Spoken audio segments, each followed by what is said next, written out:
Let's talk about these significant findings from the audit. Now, the auditor, as we mentioned, can find significant items and significant topics to bring up with those charged with governance, and those need to be communicated. The communication of significant findings from the audit may include requesting further information from those charged with governance in order to complete the audit evidence obtained. For example, the auditor may confirm that those charged with governance have the same understanding of the facts and circumstances relevant to specific transactions or events. Just checking with them, right? Checking with them. Hey, we see that you purchased a massive new factory. Just want to make sure you're aware of that, right? That management did that. Is the board of directors aware of it? Are they not? Well, that's something we want to check in with management. Or, hey, you lost a significant amount of money on a derivative, on a hedge. Were you aware of that?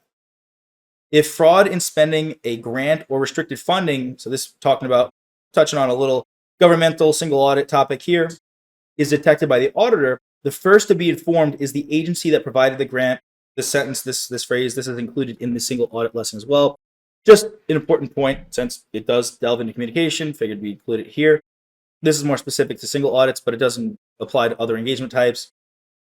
If you've got a non-for-profit organization and they're embezzling money, then you want to tell whoever gave them that money that, hey, they're not really using the money what you intended for. They're going out gambling, right? Doing whatever they might be doing with that funding. What about significant difficulties encountered during the audit that we will have to communicate to those charged with governance? Some significant difficulties encountered during the audit may include matters such as delays by management. If management's being a cog in the machine, they are they're not really helping out. They're trying to slow you down. Unavailability of entity personnel. Now, this could be malicious, or it could just be they're disorganized. They're not really on top of their game. Or an unwillingness by management to provide information necessary to perform the auditor's procedures. That's a problem. That is a scope limitation. Oh yeah, if you have a scope limitation and you can't get around it, you should immediately withdraw. But first step is try to figure a way to get around it. An unreasonably brief time within which to complete the audit.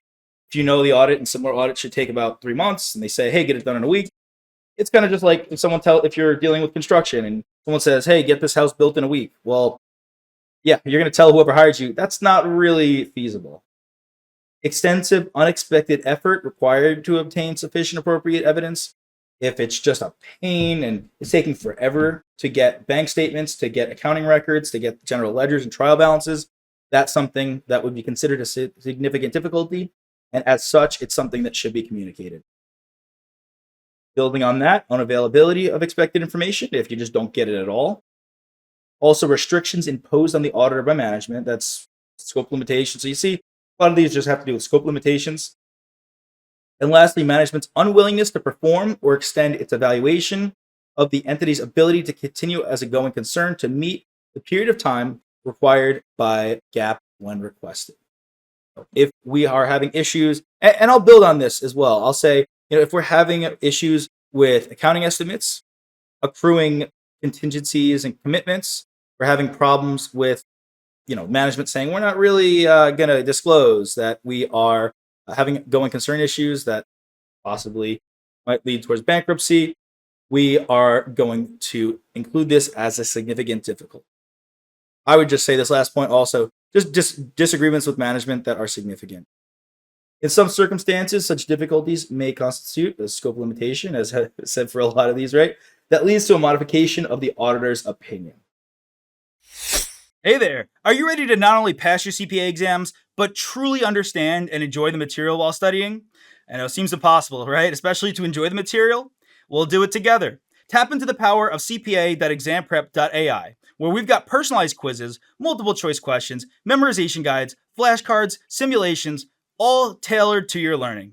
Our adaptive study planning puts you on the fastest path to success and lifts you back up if you fall behind. Avoid wasting your precious time and money attempting an exam with a low chance of passing, because who wants that? We want to get you through this process as quick as possible. Our exam readiness prediction lets you walk in with confidence, knowing that you're prepared for success on exam day. Thankfully, there's no payment method needed to get started, so why don't you come join us? Visit cpa.examprep.ai and let's achieve your exam success together.